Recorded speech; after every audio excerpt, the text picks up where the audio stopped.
Assalamualaikum warahmatullahi wabarakatuh. Saya Karin dari kelas 30 Ilmu Perpustakaan ingin menjelaskan sedikit tentang RDA atau Resource Description and Access dengan untuk mata kuliah katalogisasi.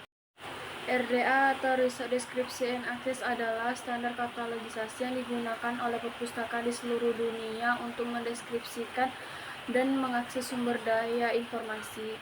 RDA ini pertama kali dikenakan pada tahun 2010 sebagai penerus dari standar katalogisasi sebelumnya, yaitu Anglo-American Catalog Rules atau AACR. Sejarah RDA ini terdiri dari perwakilan beberapa lembaga perpustakaan dan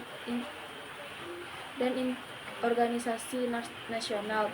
Pengguna RDA ini dapat membantu memastikan bahwa informasi tentang sumber daya ini dapat diakses atau dimanfaatkan oleh pengguna banyak perpustakaan di seluruh dunia.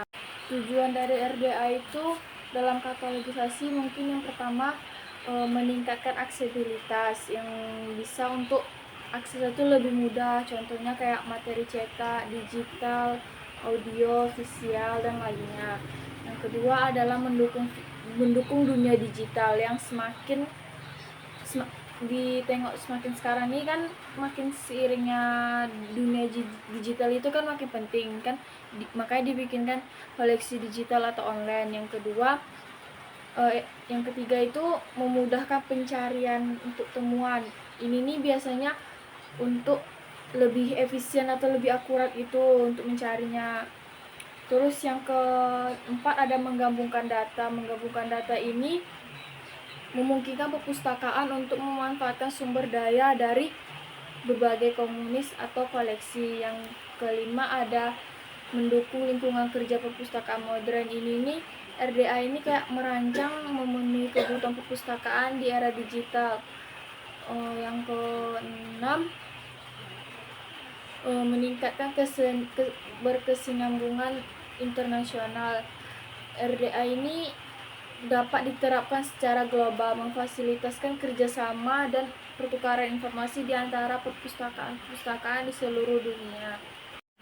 Selanjutnya mungkin materinya ada kelebihan dari RDA. Yang pertama, salah satu aturan baku untuk mendeskripsikan sumber data atau koleksi buku atau akses informasi. Yang kedua, fokus utama RDA itu sumber daya informasi dari koleksi perpustakaan.